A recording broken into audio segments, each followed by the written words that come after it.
Inilah kisah seorang pejabat rakus yang berubah menjadi makhluk paling menjijikan karena dosa-dosanya sendiri. Sebuah perjalanan dari kemewahan menuju kehinaan hingga akhirnya bertemu takdir yang tak bisa ditolak. Kisah bermula, seorang pria paruh-baya bernama Darmawan Sembiring bukan sembarang pejabat. Ia adalah otak di balik proyek-proyek infrastruktur besar yang mewarnai wajah negeri. Tapi, seperti lintah yang menempel di kulit basah, Darmawan juga tahu cara menyedot uang rakyat. Diam-diam, tapi pasti. Tiap kali proyek jalan tol digelar, selalu ada angka-angka tambahan yang disisipkan. Dana fiktif, anggaran markup, dan nama-nama perusahaan bodong yang ujung-ujungnya bermuara ke satu rekening, milik Darmawan sendiri. Ini bukan korupsi, ini optimalisasi, katanya suatu malam, sambil menyulut cerutunya dan menatap laporan keuangan yang penuh angka palsu. Ia tidak pernah takut, selalu merasa aman karena teman-teman dekatnya duduk di kursi kekuasaan.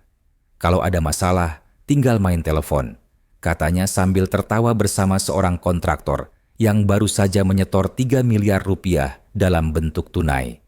Uang itu tak masuk ke program pembangunan, tapi masuk ke villa, mobil mewah, dan istri simpanan. Sementara jalan di desa pinggiran masih berbatu, dan jembatan yang dijanjikan sejak 2017 belum juga dibangun. Jauh dari gedung-gedung tinggi dan AC, dingin ruang rapat, seorang bapak tua mendorong motornya yang mogok karena terjebak di lumpur jalan desa. Ia mengeluh, katanya uang pembangunan sudah cair, tapi jalannya begini terus. Namun, di TV, ruang tengah rumahnya, wajah Darmawan tampil gagah saat memotong pita proyek jalan tol yang dibanggakan. Inilah bukti komitmen kami pada kemajuan bangsa, katanya pada kamera dengan senyum yang penuh kebohongan. Suatu malam, Darmawan terbangun. Ia merasa seluruh tubuhnya gatal, seperti digigit ribuan serangga kecil. Ia menggaruk-garuk tak karuan, dan saat melihat tangannya, ia kaget. Ada bekas seperti gigitan atau hisapan kecil. Ia mengabaikannya. Paling cuma alergi makanan, gumamnya sambil kembali tidur.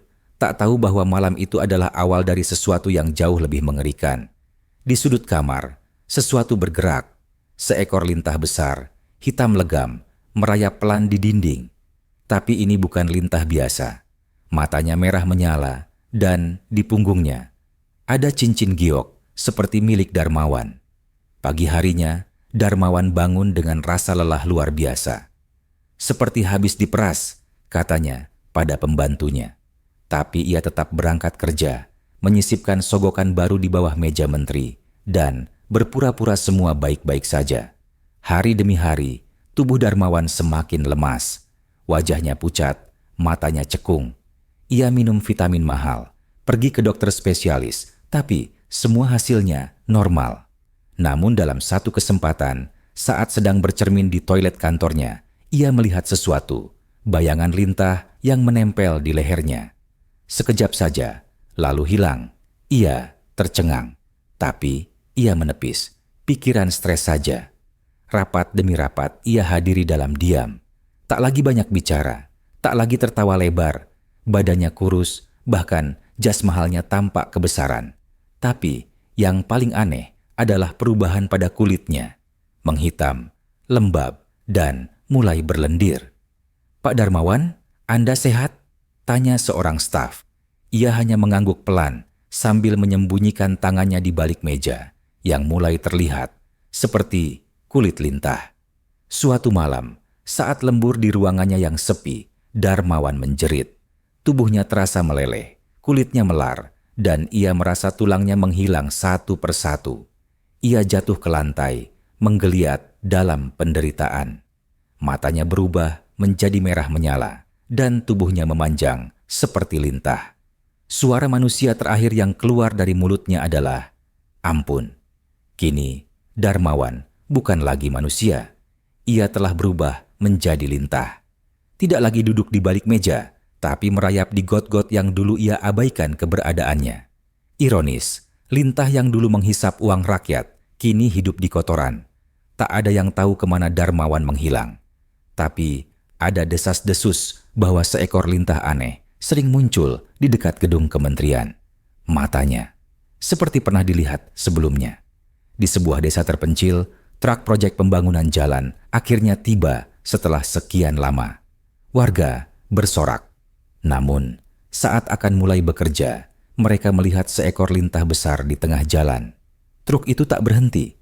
Lintah itu terlindas, hancur berantakan, tapi anehnya, di antara darahnya ada benda kecil berkilau, sebuah cincin giok.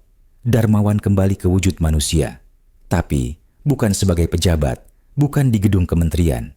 Ia kini hanya pria tua lusuh yang hidup di pinggir sungai. Ia makan dari sisa sampah, tidur di bawah kolong jembatan, dan menyembunyikan cincin giok yang ia temukan kembali. Setiap malam ia merenung, menatap sungai kotor, dan berbisik, "Dulu aku menghisap rakyat, kini aku tahu rasanya dihisap balik oleh takdir." Tapi Tuhan tidak sepenuhnya membuang Darmawan. Di desa kecil yang dulu ia abaikan, ia mulai membantu, membetulkan jembatan bambu, mengajari anak-anak berhitung, dan memperbaiki saluran air. Meski warga tak tahu siapa dia sebenarnya, mereka menyebutnya Pak Lintah karena bekas luka aneh di tubuhnya. Dan Darmawan tak keberatan. Ia justru lega karena akhirnya ia tidak lagi menghisap, tapi memberi. Suatu hari, Darmawan menulis dalam sebuah buku lusuh yang ia temukan di tempat sampah. Isinya sederhana, tapi menggugah. Korupsi bukan cuma mencuri uang, tapi mencuri harapan. Dan aku telah mencurinya terlalu lama. Kini, aku hanya ingin mengembalikan sedikit harapan itu sebelum benar-benar jadi lintah untuk selamanya. Darmawan sembiring mungkin telah kehilangan segalanya, jabatan, kekayaan, bahkan bentuk manusianya. Tapi justru saat ia jadi lintah, ia benar-benar tahu apa itu hidup, apa itu dosa, dan apa itu keadilan. Karena pada akhirnya, semua yang kita hisap akan kembali menghisap kita. Dan dalam kehinaan, kadang manusia justru menemukan cahaya. Terima kasih sudah menonton. Jika kalian suka cerita ini, jangan lupa untuk like, subscribe, dan nyalakan lonceng agar nggak ketinggalan kisah inspiratif lainnya. Sampai jumpa di cerita berikutnya.